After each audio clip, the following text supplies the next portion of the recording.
Now, most folks figure that the washing machine is the thing that'll break on them first. And it makes sense. It spins, it pumps, it bangs around the laundry room like it's mad at you, and the stove just sits there and gets hot. But I pull the repair numbers, and they say the stove is the one that'll quit on you first. In its first year, it's about 50% more likely to need a service call than a washer is. Today, I'm going to give you the ranges that I actually put in my own kitchen. So let's get to it. I know that sounds backwards. The first time I read it, I figured it was wrong. So I went and checked it again. Nope, those are the real numbers. Now let me tell you where I'm coming from. I fix washers and dryers for a living, but when I first took this shop over back in 2019, I worked on ranges for a while too.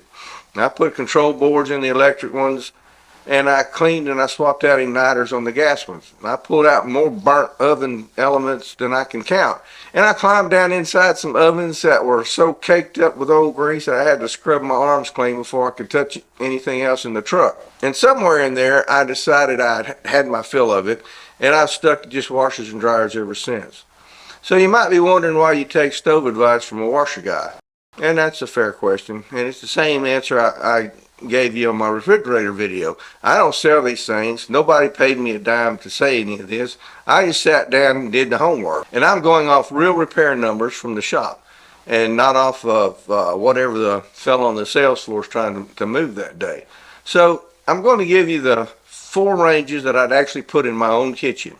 There's one gas range, one electric, and one of those induction units that everybody keeps asking me about. And then there's the big money one for those of you who worked hard and built enough income to afford it. Now, I'll also point out the prettiest, most expensive stove in the whole store, and I'll tell you why I figure it'll end up in someone's shop before it's even paid off. Now, real quick, before I start naming names, 2 things I'll give you for each one. I'll give you the brand and which of their stoves to get. And here's why that matters. You take GE, for example. GE doesn't make one stove. They make a whole bunch of them. A cheap plain one, a fancier one, and a real expensive one. And all with GE on the front. And they don't hold up the same. So me telling you to buy GE isn't enough. I've got to tell you which GE. So now I'm going to give you a model number 2, so you've got something to write down. But don't get married to that number, and here's why. Those companies put out a new one just about every year, and that letter on the end, it's usually just the color. So the number I say today might look a little different by the time you're standing in the showroom floor there in the store. That doesn't mean I got it wrong, and it doesn't mean anything's wrong with the stove. It's the same range with a new tag on it. You just take the brand and the model I point you to and find their plain one in about the price that I give you, and that's going to be the machine. And if a salesman tries to walk up to you and sell you the fancy version, well, now you know better. Now, before we get to the picks, let's figure out which kind of range even fits in your house. And now this trips people up, and it can cost you real money. There's 3 kinds, and it comes down to what you've got behind the hookup you've got behind the stove right now. If you've got a gas line back there, you can run a gas range. If you've got a 240 volt outlet, that's the big 3-prong plug, maybe 4-prong in newer houses, you can run an electric or an induction range. Now here's the part that catches folks. If you want to switch from one to the other, somebody's got to come out there and put in what you don't have. Adding a 240 volt circuit for an electric or induction range is going to run you a couple $100 if there's already wiring nearby, and a good bit more if an electrician has to run new wire or beef up your service panel. And running a new gas line for a gas range will usually run you between $500 and $1,200 depending on how far you've got to go with pipe. So before you fall in love with a range, walk back there and see what you got behind that old stove. Most of the time, smart money buys the kind that matches your hookup and puts the difference toward a better machine. Now, let's start with gas. If you're cooking with gas, the range that I'd put in my own kitchen is the GE. And I mean the plain GE, not the fancy profile and not the cafe line. Just a regular GE gas range. The one I'd buy as I'm sitting here today is the GEJG B735. And it runs around $1,100 to $1,200. If that number reads a little different by the time you're watching, don't let it throw you. It's the same machine with a new sticker on it. And go check the going price while you're at it, because these things move around on you. Now, here's why I landed there. The folks up at Yale Appliance actually keep track of how often machines they sell come back for repair in that first year. And the plain GE gas ranges came back the lowest of anyone, right around 4.5 to 5% of the time. And that's better than the whole category runs, and that's right in there with a good washing machine. Now, Consumer Reports had GE at the top of their own reliability too. So that's a couple of different reviewers counting it a couple of different ways, and they both picked GE. Now, when that many people agree, I think it's worth noticing. But they didn't agree on everything. One of the big review sites had GE's fancier profile and cafe ranges up near the top too, and the actual repair numbers tell a different story. Now, those pretty high dollar GE ranges, the ones running $3,000 and $4,000, they come back for service about twice as often as the plain ones do. And somebody surveyed liked the looks. The repair log didn't. And when a survey and a repair shop disagree with each other, I'm going to take the shop's word every single time. And remember, on a gas range, the part that fails the most is the igniter.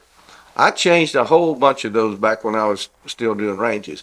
Every feature you pile on top of that, every touch screen, every Wi-Fi hookup, that's just one more thing sitting there in the heat waiting to quit. So you buy the gas range that just lights and cooks, and you keep your money. Now, let's talk about electric ranges, and this one's a little easier because the same brand one just about every way you can measure it. If you're cooking on electric, the range I'd buy is the LG, the plain LG smooth top. And right now, that's the LG LREL 6323S. I think I got that right. LREL 6323S. And it runs right around $1,000. Now, if that number's different by the time you're watching, remember what I said earlier. It's the same machine with a new model number sticker placed on it. Now, here's why I trust LG. On that same Yale repair data, the LG electric ranges came back the lowest of any range that they track, gas or electric, about 3.6% in the first year. And that's the lowest number in this whole video, and it's better than a lot of washers. So the machine that just sits there and gets hot when you buy the right one barely ever needs a repairman. Now, here's where the reviewers split. Consumer Reports just named Frigidaire their best electric range for 2026. Number one. But I read the fine print, and they gave it that spot for acing their cooking test in the lab. And in that same write-up, they admit the Frigidaire that they picked had a very low owner satisfaction. So the lab loved how it cooked, and the folks who actually took it home didn't like it at all. A good score in a test lab is not the same thing as 10 good years in your kitchen. And that's the whole reason I go by the repair data first. On electric, the part that fails the most is the control panel. I put a lot of those boards in back when I was still doing ranges, and the more buttons and screens and Wi-Fi they hang on that panel, the more there is to fail. So I'd take the plain LG over the fancy one, and I'd stay away from the cafe electric ranges. It's pretty and it's expensive, and on that repair data, it comes back about 3 times as often as the LG does. So on electric, it's the LG, and you don't need to pay up for the fancy one. Now let's talk about induction units. This one comes with a trade-off, so let me lay it out for you. Induction cooks the best out of the 3. It's faster than gas, it's more precise, and the top wipes clean because the burner itself never gets hot. Only the pan does. But all of that runs on electronics, and you already know my rule now. The more electronics, the more there is to break. And there's one more thing on induction, and it might be the most important thing I tell you about the whole category. Induction is picky about your pots and pans. For a lot of folks, buying an induction range also means buying a whole new set of cookware to go with it. And here's why. Induction only heats cookware that a magnet will stick to. Cast iron's perfect. Good stainless steel works, but aluminum, copper, glass, or that cheap stainless that isn't magnetic, none of it will heat up at all on an induction top. Your favorite old skillet might not work anymore. So before you buy the range, do this. Take a magnet, one right off your refrigerator and stick it to the bottom of your pots and pans. If it grabs on and holds, that piece will work. If it doesn't, add it to the pile that you're going to be replacing. And a good set of induction ready cookware can run you a few $100s. So figure that into the real price before you jump. Now, that's the pots and pans. The other half of the trade-off is how often these break down, and the repair shop numbers bear it out. On that Yale data, induction ranges come back the most of all three, about 8.7% in the first year. Where gas is under 7%, electric is around 6%. So put it all together, induction cooks the best there is, but you're paying for it in two ways. A little more repair risk and maybe a whole new set of cookware. And that's a fair trade for some folks and no trade at all for others. You decide. If you do want induction, buy the LG. It's the same brand that won on the electric side. Based on that repair data, the LG induction came back as the lowest of any induction range. It came back at 4.6%, which is about half of what the category runs.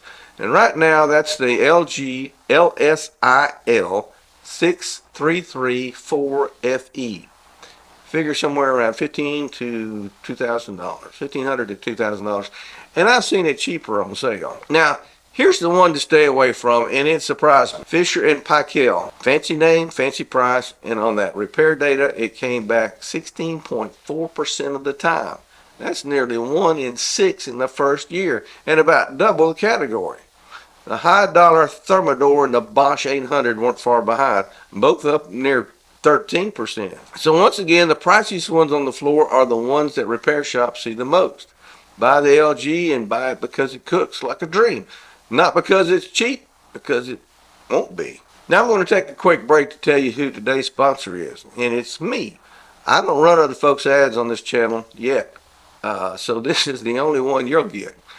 Here's the thing. Everything we're talking about so far is for folks buying new, but a whole lot of you down in the comments aren't looking to buy at all. You're looking to fix the one you've already got, and good for you, because most of the time that's the smarter money. So over the years I've written up my repair guides, the same troubleshooting I run right here in the shop, laid out in plain steps with no guesswork, and I put them up on my Gumroad page as I complete them.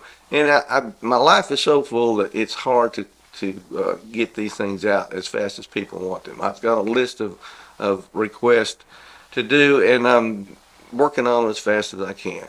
Well, if your washer won't drain, your dryer won't heat, that kind of thing. If that's you, scan the QR code right up here on the screen or the links down in the description. That's what keeps this channel going, and I appreciate every one of you who takes a look. All right, let's get back to it. Now, here's some stuff nobody at the store is going to tell you, and it'll save you a headache. First, measure before you buy. A standard range is 30 inches wide, and most slots are built for that. But you'd be surprised how many folks bring one home and it won't slide in, or it sticks out past the counter. Measure the width and measure the depth too, if you want it to sit flush. Second, know the difference between a freestanding range and a slide-in.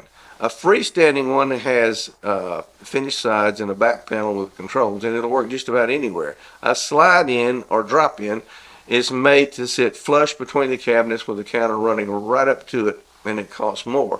If you've got a freestanding spot, don't pay slide-in money for looks you can't use.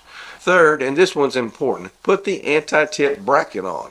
It's that little metal bracket that screws to the floor or the wall and catches the back leg of the range. If it comes in a box, and many installers skip it, without it, a range can tip forward when somebody leans on an open oven door. And that's how people, especially little ones, get hurt.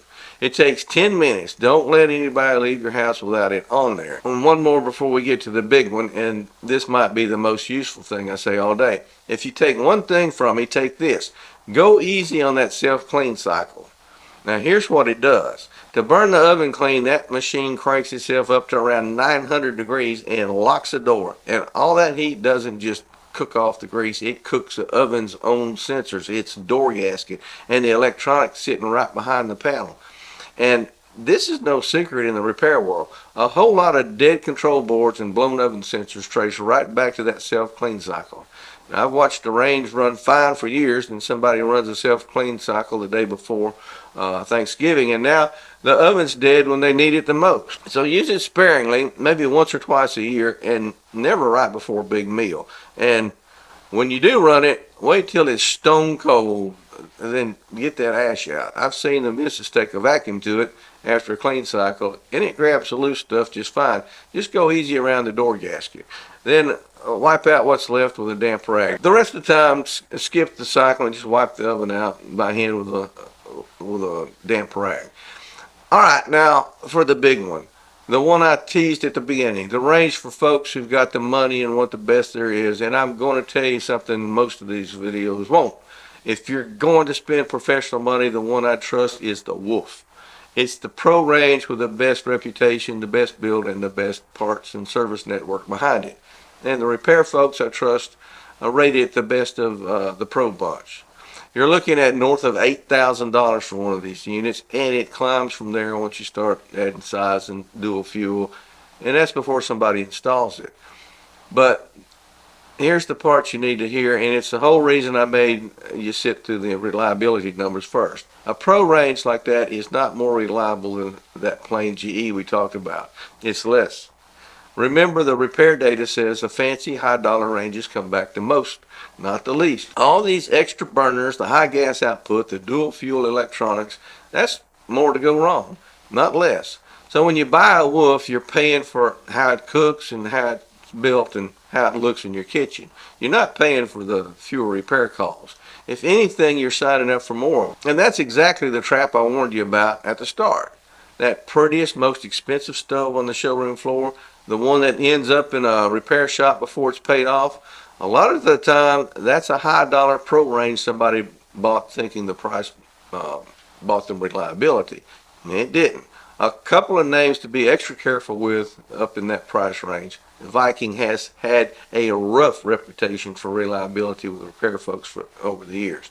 And BlueStar, as pretty as it is, gives people fits on parts and service, especially outside the big cities. So here's where I stand. If you love to cook, you got the money, and you want that restaurant range in your kitchen with your eyes wide open, buy the Wolf and enjoy it. But if what you actually want is a range that just works and rarely needs a repairman, well, you've already heard those names. They cost about 1/10 of this, and they'll spend more of their life cooking your dinner and less of it broke down in the shop.